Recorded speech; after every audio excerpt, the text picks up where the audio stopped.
Hi everyone, this is Mrs. Fasouletos, Gilbert Avenue School Principal. I wanted to officially welcome you to the 2020 and 2021 school year. Welcome tonight to Back to School Night, to a very unusual school year. Usually with every Back to School night, I take the time to introduce myself and the school. I have been an educator in the Elmwood Park Public Schools for the last 16 years. I was at the high school for several years prior to coming to Gilbert, both as a teacher and an administrator, and this is my third year at Gilbert Avenue School. As many of you are aware, talking about milestones, this is Gilbert Avenue School's 100th anniversary. And I'm sure 100 years ago, when the building opened in 1920, they would have never foreseen all the changes that would have happened over the last 100 years. But Gilbert Avenue students persevere, as does the Elmwood Park community. And in another 100 years, when the school is celebrating its 200th anniversary, I imagine they'll be talking about this pandemic in a way that hopefully is just a memory. I wanted to go over some specific details that will be happening with our hybrid opening, which starts next week. Most of the information that I'm sharing tonight was outlined in the letter that was sent home on Monday, October 11th. So if you read that and you took the time to go through all the details there, this will just be an illustration of all the information that was there. Hybrid instruction begins the week of October 19th.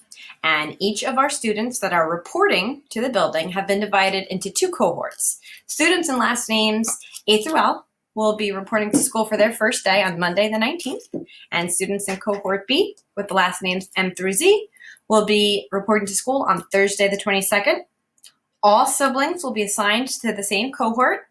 If you have children that might have different last names and you have not been contacted by me yet, please give me a call or shoot me an email, and I'm happy to make sure the students are attending on the same day. Students in cohort A will report to school on Monday and Tuesdays, and cohort B students will report on Thursdays and Fridays. All students and staff will be remote on Wednesdays for a building deep clean. Some daily reminders for us to complete every morning. Student attestation forms must be completed by 8 o'clock a.m. by everyone.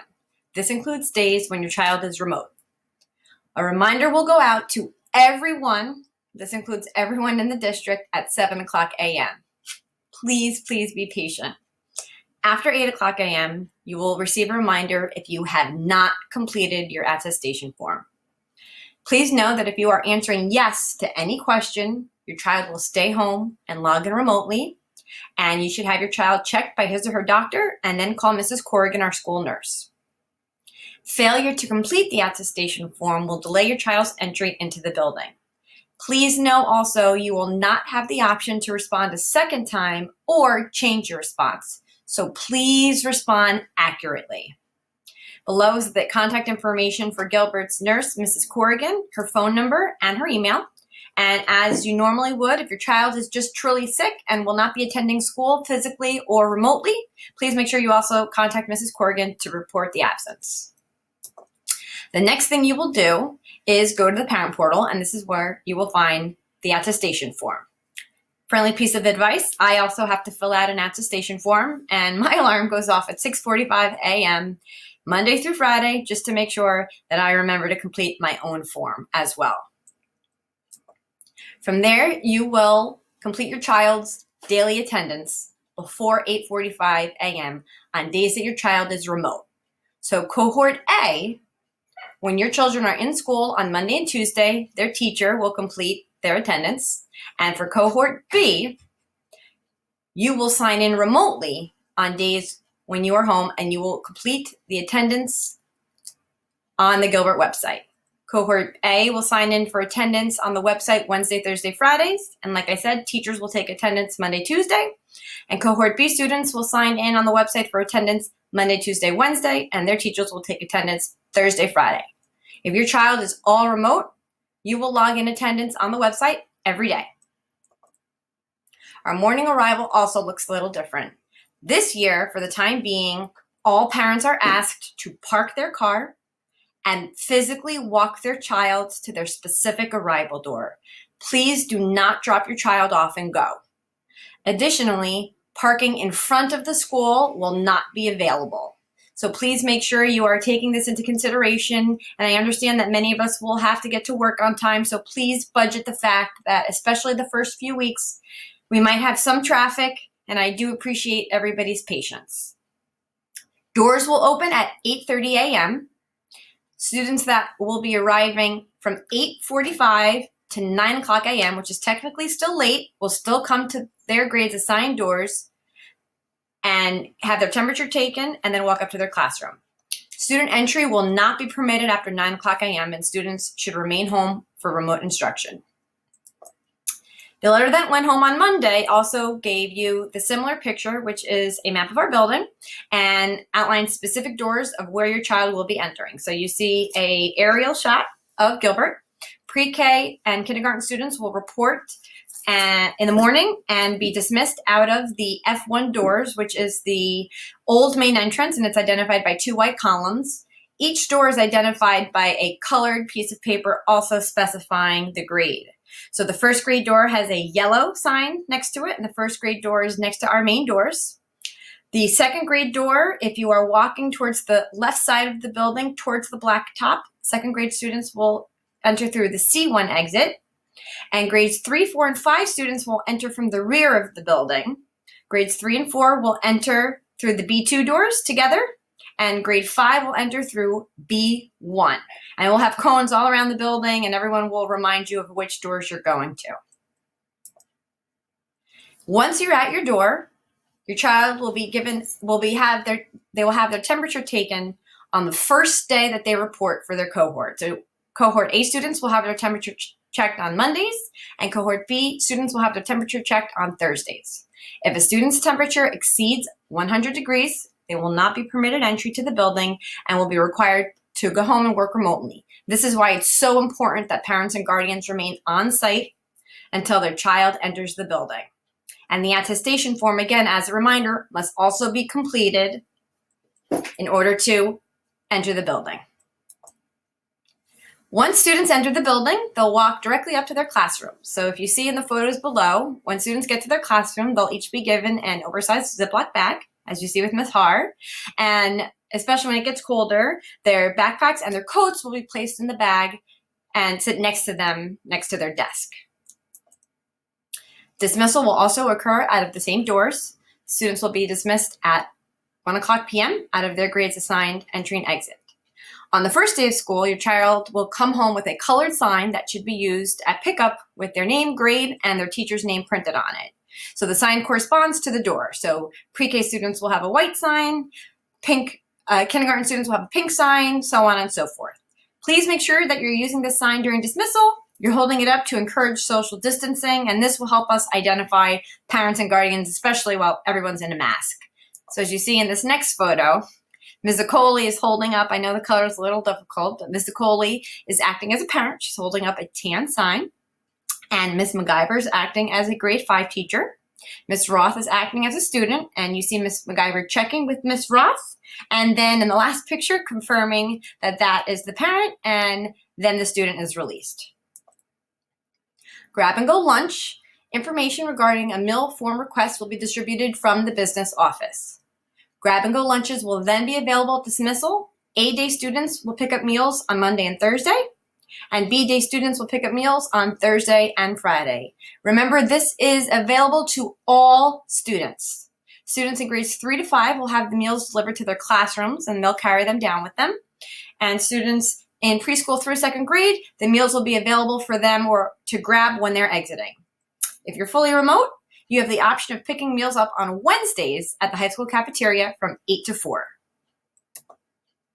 Snack time will also be occurring. Students will be able to bring their water bottles to the building as they normally do. While the water fountains may not be available, the filtered bottle stations will be, and the students can fill them up. And just wanted to clarify that that is not what our filtered bottle stations look like. Students will also have one working snack during the day at their desks. So please make sure you're sending in items that your child can open themselves. Dry snacks are recommended. My son is 4. He has not quite mastered opening yogurt. So things like yogurt are discouraged, especially with our little guys. So please make sure you are sending in something that your child can and discard themselves. Students will also wash and sanitize before and after. The memo that we sent on Monday also has a recommended list of safe snacks, and obviously nut-based snacks are discouraged. Student materials that are coming in, your teacher will clarify which supplies from the supply list should be sent to school and which should be kept home. Students must also wear a mask during the day, and as you see in the diagrams on the right, the top Bitmoji of me is the best example of a mask that is permitted. Masks with valves, which is the bottom photo, are also not allowed, and gator masks, which the young boy in the middle photo is wearing, are also not allowed. Please make sure you're sending your child to school with 2 individually bagged masks. You could use a Ziploc, which will remain in their backpack, one, and then the second one will remain in the classroom. Students will continue to report in district-approved dress code. On gym days, students will wear sneakers, comfortable clothing that's in line with uniform colors, and as you see here, here's the outline for the uniform again. And students in grades 3, 4, and 5 should be bringing their district-issued Chromebook to school on their specifically assigned cohort days. Visitors will be limited to our school buildings. No one is permitted to enter without an appointment. If you are dropping something off, you will be buzzed in and be permitted to drop it off in the inner vestibule of our school. And we'll have drawers that are labeled, and the inner vestibule, also known as a man trap, will be checked frequently by a staff member. Here's a general idea of what the schedule will look like. So as you see here in red, cohort A students are in school Monday and Tuesday, and home in blue you see Thursday and Friday, and vice versa for cohort B. On Wednesdays, everyone is remote, so we'll have morning meetings from 8:45 to 9, and 9 to 1 we'll have small group instruction. Throughout the week, dismissal and lunch will occur from 1 to 2:15. All students and staff will log back in at 2:15 to 2:45 for small group instruction, and 2:45 to 3:15, students will continue work on special areas asynchronous instruction in Google Classroom. So all of their special areas except for gym, because they'll be having gym during the school week, as well as related services. When students are home, to maintain their grade for participation, attendance, and engagement, please be reminded that their cameras are required to be on during live instruction. This is not optional, and please speak with your children about being active participants in their daily instruction. Again, next week will be our first week back into the building for our students. And please know that teaching in person and remotely and getting to know your children and their needs is incredibly difficult work. I ask for your patience and support as we enter this new hybrid phase. We do owe it to our teachers to provide time to adjust to this new model. So as such, as with every new school year start, there are procedural items that must be reviewed in the first week of school. Things like fire drills, location of the bathrooms, lockdown. So some of these items might not apply to students that are learning remotely. So therefore, expect that your child's teacher may not be engaged with live instruction, especially during that first week. So there might be some more work assigned in Google Classroom for the students that are remote while we are going through procedural items with students in the building. I show this every back to school night, and it just talks about how powerful it is to read at home. And I know that parents, we are all doing things that are outside of our comfort level. Many of you have shared with me how much you're learning about your children and about yourself, and how teaching is a special work of art. But one thing that we can all do, and many of you have been doing it since your children were young, is read to them. Read to them, read with them. Please, please, please, if you take the time to look at this, you'll see the difference between 20 minutes being read a day, 5 minutes, and an average of 1 minute a day. So it is very powerful for your children. A couple things for social distancing and sanitizing. Hand sanitizer stations will be available in all classrooms and throughout the school. Students will be encouraged to wash their hands with soap and hot water frequently throughout the day. We have lots of colorful signs placed throughout the building outlining hand washing and hallway directionality and hygiene reminders. Open classroom windows in tandem with upgrades completed on our univents will ensure the ongoing circulation of fresh air.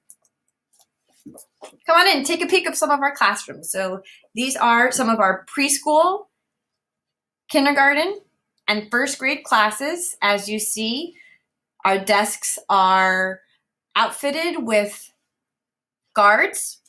The preschool and the kindergarten desks are individualized, and grades 1 through 5 students are sitting in pairs. However, only one desk, one row is used each school day. So if you see the bottom 3 pictures, the left desk will be used on A days, Monday and Tuesday, and then the right desk will be for our B students. Here are some grades 2 and 3 classrooms, and 4 and 5. Finally, please be reminded of the Gilbert Avenue Homeschool Association. I'm sure some information will be coming out very soon about fundraisers and ways to become a member and to participate and support. A very special thank you to Mrs. Dennis, who is the GHSA president, who works tirelessly on behalf of our students and our school. There are a lot of activities coming up, the first one being the Hunk or Treat. So we're hoping that everyone is able to join there, and we're looking forward to a lot of great activities throughout the remainder of the school year. Thank you so much. I am looking forward to seeing you and your children on our first days of school next week. And I do appreciate your patience, and I am always available. If you have any questions, please feel free to contact me directly via email or in the main office. Thank you.